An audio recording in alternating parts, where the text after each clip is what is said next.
वज़ीर-ए-आज़म नरेंद्र मोदी मंगल को यूएई पहुंचे। वहां उनका इस्तकबाल गार्ड ऑफ ऑनर के साथ हुआ। यूएई के सदर मोहम्मद बिन जायद अल नाहयान ने मोदी को गले लगाया। इसके बाद वज़ीर-ए-आज़म अहलन मोदी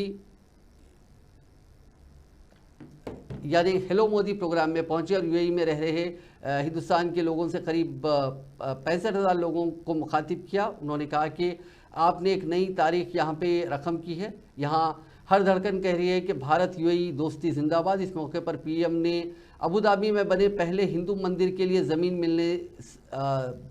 मिलने से जुड़ा वाक़या भी बताया। 2015 की बात उन्होंने बताई, जब उन्होंने मंदिर के लिए ज़मीन की मांग की तो वहाँ के सदर ने कहा कि आप जहाँ लकीर खींच दें वो ज़मीन आपको दे दी जाएगी।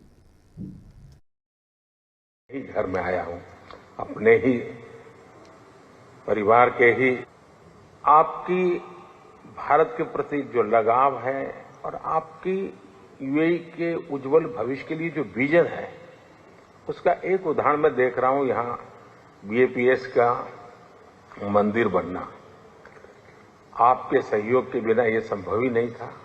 और मेरी पहली मुलाकात थी, मैंने सिंपली आपको रिक्वेस्ट की कि जरा आप देख लीजिए, और पलक झपकते ही आपने उसका निर्णय करके मुझे बता दिया कि आप बस जगह पर ऐसे उंगली रख दीजिए, आपको जगह मिल जाएगी। शायद इतना